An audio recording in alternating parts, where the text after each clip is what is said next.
Well, now that you're through it all, what are your perceptions on 2015? Obviously, it's pretty disappointing. I think the way we started with the win at Montana, playing a good Arizona State team and playing as well as we did, expectations at that point were probably a lot higher. And in reality, the middle three games that we lost were difficult to swallow, and I thought our players responded well to those losses. And then we had an opportunity to salvage something as far as being 4-4 in the Big Sky and play absolutely our worst game against North Dakota. And give them credit, they played very well, we played poorly. And as poorly as we played in the first half, we don't fumble the ball, we score on 4th and 1 from the 1, probably a different game. And we played poorly. I mean, it was absolutely no fun yesterday to watch. So overall, disappointing. I think there were some great performances. I think some individuals did some great things. I think offensively, statistically, we did great things, but really there's only one statistic that you look at that really counts, and that's wins and losses. And we failed there. Well, you had some painful ones, too. Losing, 42-41 at Eastern Washington, which would have been remarkable if you'd won it. You almost did. With a 15-point lead with 5 minutes and 22 seconds to go in the game, and to lose that game in overtime the way we did, that's on us. I mean, the reality is that the team, and people point to the defense gave up points at the end of the game, but in reality, we had the ball with about 3 minutes and 20 seconds, first and 10 on our home 32-yard line, where one first down probably would have won that game. And what we do is get first downs. That's one thing we do well. And we didn't get a first down, and we had to punt. They took advantage of some mistakes we made and went in and got a 2-point conversion and tied the game up. Scored overtime as we did, but we didn't get a 2-point conversion and lost a tough 42-41 game. And only to come back home, play without Chris Brown, play Portland State, who ended up having a great year. It's the highest seeded team in the FCS playoffs, and had 21-13 and lose 38-35. And another game would have, could have, should have out the window. But we fumbled 3 times in that game that led directly to 13 points. And then the fumbles really started to hit us against Southern Utah in a game that I think statistically we totally dominated. And unfortunately, 28 points came straight off of fumbles. You're just not going to win games doing those things. So as well as we played statistically on offense, the one statistic on offense for the entire year was the amount of fumbles we had. And not that we had, but we lost, and that 4 of them resulted directly in touchdowns. So how do you feel about next year? Well, I think we can be competitive with the players we have coming back. I mean, we lost 18 seniors, but 18 minus from 105, I guess if my math is right, about 87% of players.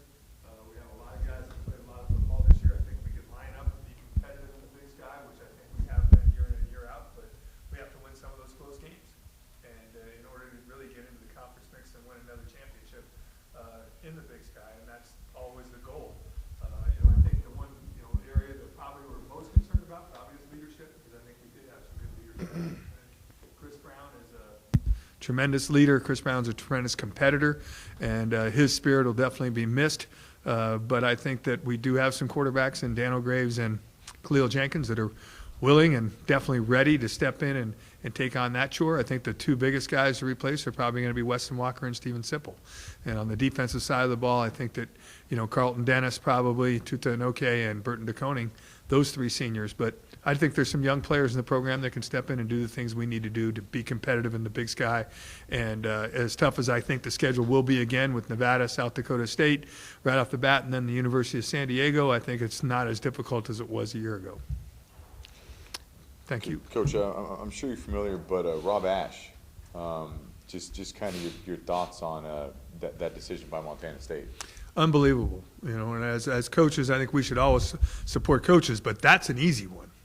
I mean, if you look at his career record and the record that he's had at Montana State, that is, to me, I think that's an embarrassment to Montana State. Now, I don't know all the inside scoop on it and all those things, but the things that he's done, he's been extremely competitive. Nowadays, I mean, I know a lot of people don't think our offense is very cool to watch and all that. I actually think it is.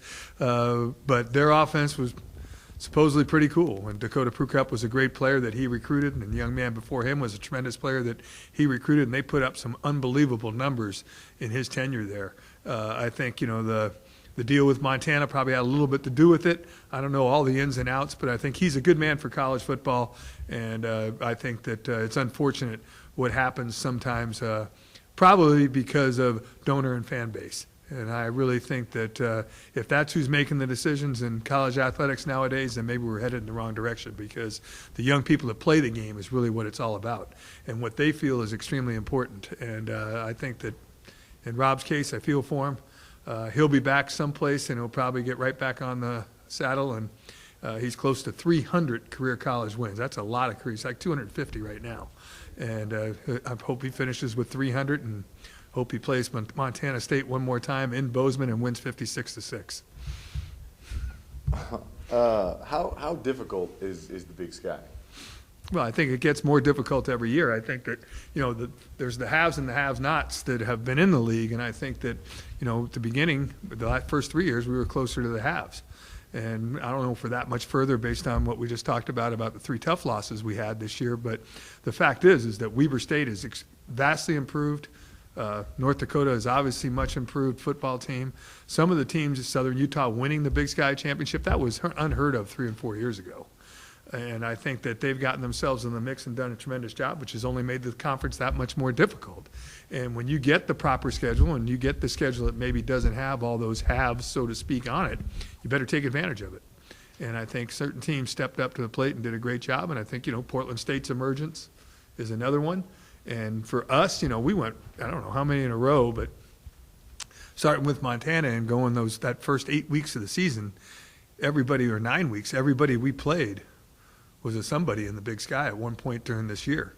And I think that makes it extremely difficult, that you have to be ready to play each and every week, and you have to play your best. And in our case, really, it probably got down to taking care of the football. And I think the other thing that probably the most disappointing thing I am right now is we're not playing well at home.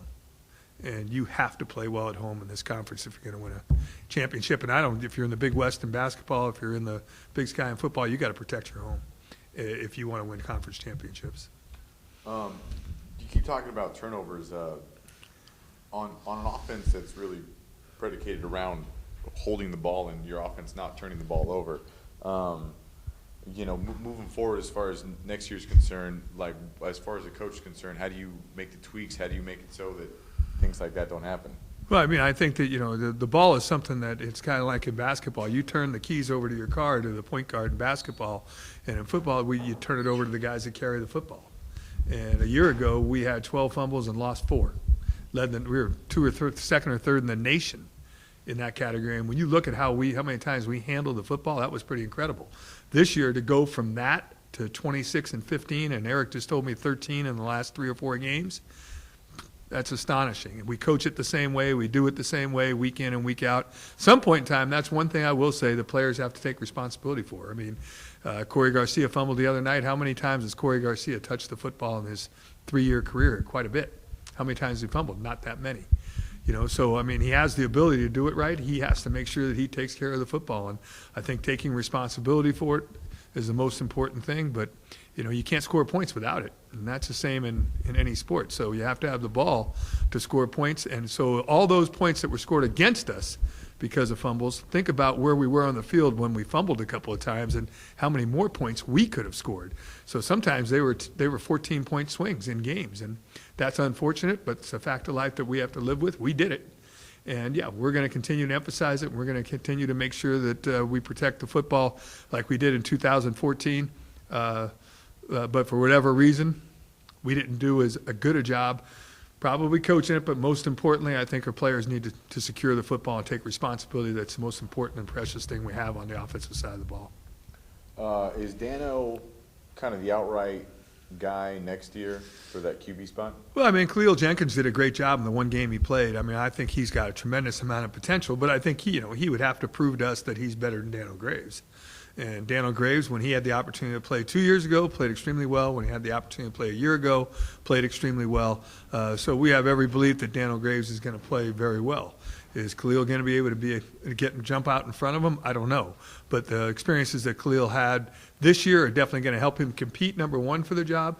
But number two, it's also going to help him become the player that we need him to become in the future for our program after Daniel Graves. So Daniel goes in as the number one quarterback, and he deserves that opportunity. But Khalil Jenkins definitely deserves the opportunity to compete to get that job. So that's kind of the way we're looking at the quarterback position right now. All right, Coach, bear with me on these last two questions. What are you Thanksgiving, what are you thankful for?